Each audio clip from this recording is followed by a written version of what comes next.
Hello guys. So in this session, we will be discussing one topic that the major changes in the pattern of patriarchy in contemporary India. So there are significant changes. So we will look at the changes in the pattern of patriarchy in the contemporary India. So see here, I'll go through this quickly. And what we need to do is you can give an introduction where you can give an overview of patriarchy. You can define patriarchy and then briefly talk about the changes in contemporary India. uh, you can discuss that in different dimension. Talk about endogamy, right? So even you can give the definition of that and the role of caste and the order of caste and everything and the impact on women. And you can discuss the Ambedkar perspective on this and contemporary forms here with respect to endogamy. So one dimension in which you can discuss is endogamy. I'll come to that. I'll discuss that quickly. And then honor killing is the other dimension. So here again, you give the definition, bring the sociological perspective and association with the pratiloma marriages. So that another dimension. Pink colorization, right? Pink colorization is something which you can discuss. The occupational segregation, patriarchal perpetuation, here we can discuss. We'll talk about the dual burden, the concept of dual responsibility, the cultural and the gendered persistence. And sun meta preference we will discuss. Okay, the concept of unwanted girls, and then dowry deaths, the historical context we can discuss. You can also talk about viri locality and dependency. Legal framework also will discuss. The changes we'll discuss. Education deprivation, another dimension of patriarchy we can discuss. And then disguised political representation is another dimension. The concept of sarpanch padi here we can talk about. Okay, then patriarchy, entitlement, sexual division of labor, which is your topic. Again, that briefly we can talk about that here. Modernist theory of Parson, and then modernity and women empowerment, right? The shift which is observed in women's rights, but still persisting cultural norms, family planning and autonomy. We can also discuss about Tulsi Patel on patriarchy, that the internationalization of patriarchal norms, family ideals and social expectations. And then we can discuss the feminist critiques, waves of feminism, future directions and everything. Okay, future dimensions of equality and empowerment. So that way we can conclude. So a lot of dimensions are there. So this question, if they ask, it's not that you need to stick to one area and answer only on patriarchy. You need to incorporate different dimension where the influence of patriarchy is visible. Start from endogamy to dowry deaths to pink colorization to honor killing to so many, right? So now let's start this. Guys, this is again a revision session. If you are looking for the complete course, you can consider subscribing that. It is the details are given in the description. But if you want the PDF, that is again available over there. That is free of cost. You can download that. Okay. So now let's get started. Now, what could be the introduction? You can define, you can tell what is patriarchy. Or you can say patriarchy has deeply entrenched social system, continue to shape the structure of Indian society. That is male dominant. So that's how you'll define patriarchy in one simple, sentence if you want to. It's a male dominance. Okay, now contemporary changes is what we need to discuss. So that we can discuss contemporary changes in patterns of patriarchy reveal both persistence and transformation in its mechanisms. So here we will be seeing in terms of, you can even, given the intro itself, what all things we are going to cover, we'll see the shift by examining key concepts like endogamy, honor killing, pink colorization, and more, right, through the sociological perspective. So we will start with endogamy. Endogamy, the practice of marrying within one's caste. So it preserves the caste hierarchy by maintaining caste purity and controlling women's sexuality.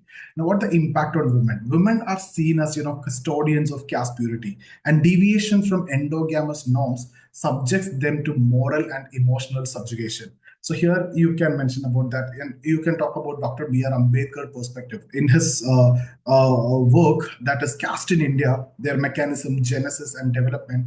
Ambedkar highlighted that the caste is a product of sustained endogamy. So you can mention about Ambedkar and practices like sati, child marriage, widowhood, right? Where in fact institutionalized to manage the surplus women and maintain the caste order. What are the contemporary form?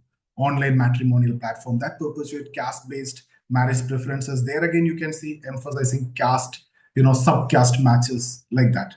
Okay, so even if you look at the online platforms, though the world have changed and everything is there, you went on internet and everything is online, still you are looking for your caste matches, your religion matches, right? So that means there is a persistence of that. Now coming to the next one, that is honor killing related.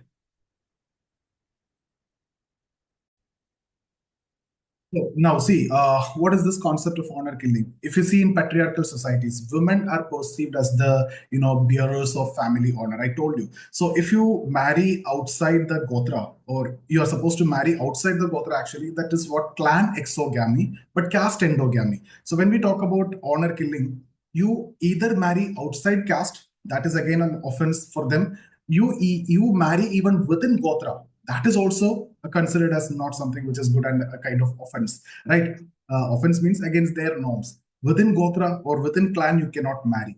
It should be clan exogamy and caste endogamy. So if it is done, the responsibility to protect the honor of the caste is with the women. So the killing, right? Any action by women, such as intercaste or Gotra marriage, if you see, or intra within Gotra, is something which is seen as dishonorable.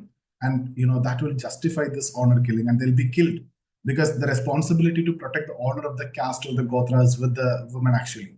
So, what is the sociological perspective here? So, this phenomena illustrate the control of women's agency and bodies by patriarchal norms, and found mostly in pratiloma marriages. That means against the societal norms. It reinforces the rigidities of caste and gender hierarchies.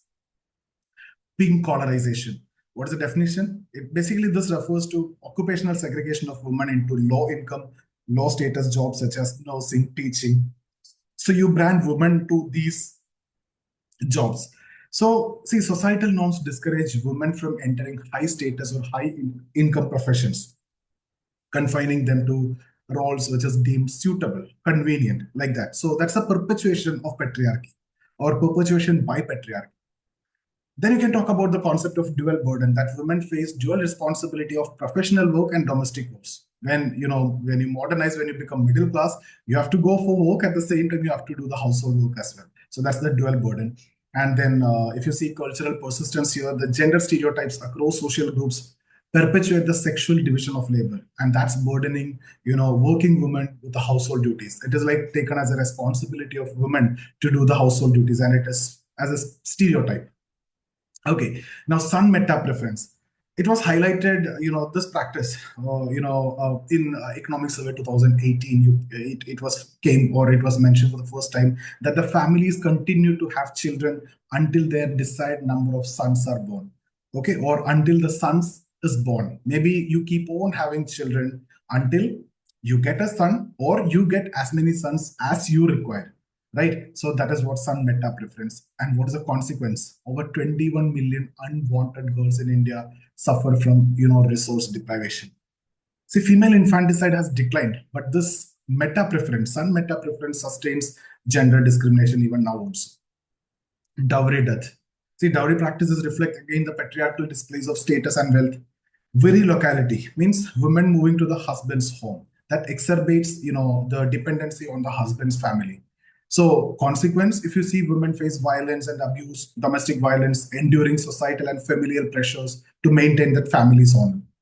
And see, despite anti-dowry laws, enforcement remain weak. That's actually the issue. There are legal provisions, IPC sections is there, right? 498A and other things.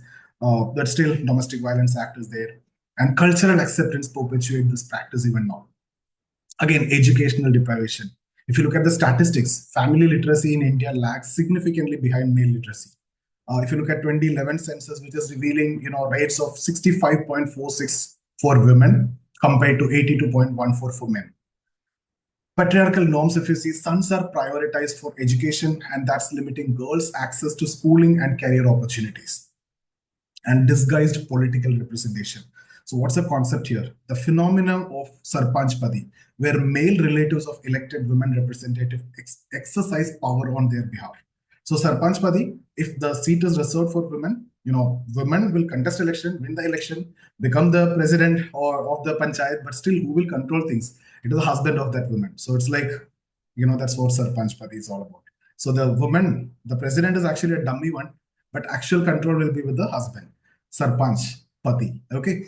So this actually undermines women's agency and reduces political representation to a symbolic gesture.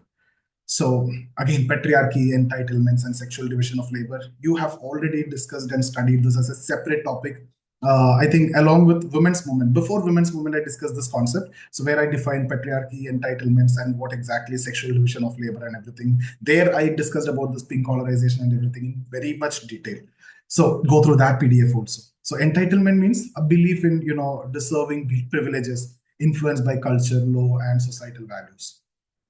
If you look at the modernist theories, Talcott Parson, they emphasize that modernity reduces the gender gap through industrialization, urbanization, and occupational mobility. But what happens, as we discussed, that is putting that double burden, right?